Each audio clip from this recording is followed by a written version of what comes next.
एक बात अपने जीवन में सदा उतार करें। घर में अगर तुलसी का क्यारा है, तुलसी महारानी हमें ये बता देती है कि हमारे घर में सुख आने वाला है कि दुख आने वाला।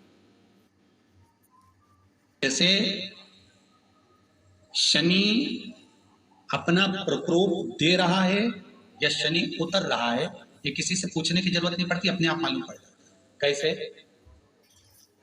शनि कथा अगर आपने सुनी हो तो उसमें व्याख्यान आता है शनि कथा में, पांवों की चप्पल बार बार टूट रही हो, कमर से नीचे जो वस्त्र पहने हो वो फट रहे हो, कहीं पजामा है, धोती है, आदि वस्त्र हैं, कपड़े हैं, वो अपने आप फट। आज के जमाने में तो फटे फटाए पहनते हैं लोग, फैशन। उसकी गारंटी नहीं है, उसका हम वर्णन नहीं कर। हम जब पहनते हम समझ जाते हैं इसको शनि तो ऑलरेडी लगा ही है। जब उनका घुटना घुटनी सब फटा हुआ दिखता है तो उसमें लग जाता है कि शनि पहले से लग गया बापड़ा, उनके पहने से तो मालूम पड़े। शनि का नियम है, शनि कथा कहती है पांव की चप्पल बार बार टूट रही हो, घिस गई हो, बत्ती टूट रही हो, कुछ कर रही हो, और अगर कमर से नीचे जो वस्त्र पहने हो वो अपने आप फट रहे हो, समझ लेना कि शनि पांव से प्रवेश कर रहा है, मतलब अपनी प्रखरता शनि दिखा रहा।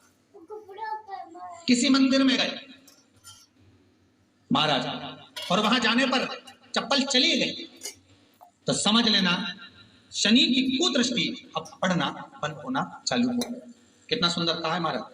जूता चप्पल आज के जमाने में तो फैशन हो गई साहब, घर की चप्पल अलग होती है, बाहर की चप्पल होती है। लोग घर में चप्पल किचन तक में पहन के जाते हैं। अरे पानी ले जाओ सीओर से, रसोई घर में लोग चप्पल पहन कर जाते हैं, जहां भगवान का प्रसाद बन रहा है, जहां अन्नपूर्णा निवास कर रही है, और पूछो तो किचन की चप्पल है तो माथे पे रख लो। तो अपनी माँ को जरूर देखना है, वो बूढ़ी माँ कितनी बार किचन में चप्पल पहन कर गई, मुझे जरूर फोन कर बताना। बूढ़ी माँ रसोई घर में आज भी बिना चप्पल के जाती है, और बहुओं की कहीं एड़ी नहीं फट जाए, ठंड नहीं बैठ जाए, इसलिए ये रसोई घर तक में चप्पल पहन कर जाती है। सूर्य नारायण की कथा पढ़ना,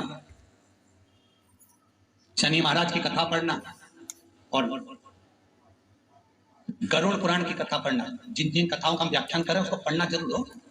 क्या लिखा है? घर के अंदर जब चप्पल जाती है, रोग, बीमारी, कष्ट, तकलीफ चालू हो जाती है। तुमने चप्पल क्यों पहनी? ठंड नहीं बैठ जाए, रोग नहीं बैठ जाए। घर के अंदर उतना बढ़ गया, एक कालीन बिछा दो, एक दरी बिछा दो, मोटा आसन बिछा दो, जिस पर तुम चल लो। जरूरी है कि कई लोगों को हमने ये भी देखा कि कालीन पर भी चप्पल पहन के चलते, और ब्राह्मणों को भोजन परोस रहे, गुरुजन को भोजन परोस रहा है, ठाकुर जी की थाली बना रहा है, ठाकुर जी का थाल लगा रहा है, तो भी चप्पल है पांव। तेरा क्या होगा? री आलिया क्या होगा? विचार तो करो। देह पड़ी रह जाए यहीं पर, फिर कुंडल और नगीना, क्या हरि नाम नहीं तो जीना। अभी भी सुधर जाओ रे, अभी भी सुधर जाओ, नहीं सुधरो तो सिधर जाओ रे, या तो सुधरो नहीं तो सिधरो, थोड़ा सुधरो। रसोई घर में अन्नपूर्णा रहती है, रसोई घर में शिव पुराण की कथा कहती है जब भगवान शंकर को मां जगत जननी भोजन करा रही थी, शंकर जी ने वर मांगा था अन्नपूर्णा। ए अन्नपूर्णे, तुम मेरे घर के बच्चों का भरण पोषण कर रही है, इस मृत्यु लोक में जितने मनुष्य जन्म लेते हैं ये मेरे पुत्र कहलाते हैं। तो अन्नपूर्णा ने कहा चिंता मत करना भोलेनाथ, जिस जगह पर एक स्त्री, बेटी, कन्या या घर की बहू या बूढ़ी माँ भोजन बनाएगी, उस जगह पर मैं अन्नपूर्णा उसके शरीर में प्रवेश करूंगी। और रसोई घर नहीं होगा, वो मेरा और तुम्हारा मंदिर कहलाएगा। अब मंदिर में चप्पल पहनकर भोजन का निर्माण करना ये श्रेष्ठता है। एक आसन पटक लो आप रसोई घर के अंदर, जिस आसन पे खड़े होकर आप भोजन बना लो, मोटा सा आसन रख लो, चप्पल की जरूरत ही नहीं। श्रीमद् भागवत कथा कर रही है तुलसी का मात्र, तो शनि अपनी दृष्टि बता देता है। शास्त्र कहता है जब घर के अंदर प्रवेश करने के, जब आप घर में प्रवेश करें तो कोने में चप्पल को उतार दें, बाहर जगह नहीं है तो घर के अंदर प्रवेश कर लेफ्ट में चप्पल को उतार दें, और 7 या 3 कदम के अंदर चप्पल उतर जाना चाहिए घर के अंदर। और उसके बाद अगर चप्पल अंदर प्रवेश कर रही है तो राहु केतु शनि के साथ प्रवेश करते हैं, जिसके घर में बीमारी कभी पीछा नहीं छोड़ती। शनि कथा सूर्य की कथा का स्मरण करिए, आपको मालूम पहचान हो जाता है। तुलसी बता देती है कि आपकी घर की दशा क्या है। बार बार जल डालने के बाद भी तुलसी सूख रही है, बार बार आप पूजन कर रहे हैं, पाठ कर रहे हैं, तो भी तुलसी के दल सूख रहे हैं। तुलसी बता देगी कि तुम्हारे घर में तकलीफ आने वाली है, कष्ट आने वाला है, सूख रही है। किसी ने जरूर कुछ ना कुछ ऐसा है कि इसमें घर में तकलीफ आएगी, तुमने लगाया फिर सूखी, फिर लगाया फिर। तुलसा महारानी बता देती है कि कष्ट है। और जिस गमले की तुलसा घेर घमोर हो, फलित हो, आनंद में हो, तो उस घर में फिर दुख नहीं आता, समृद्धि खुद बढ़ती चली।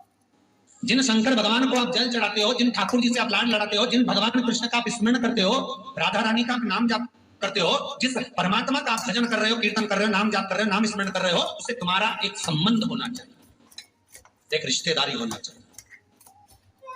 और उससे जब तुम्हारा कोई संबंध रहेगा, उससे जब तुम्हारी कोई रिश्तेदारी रहेगी,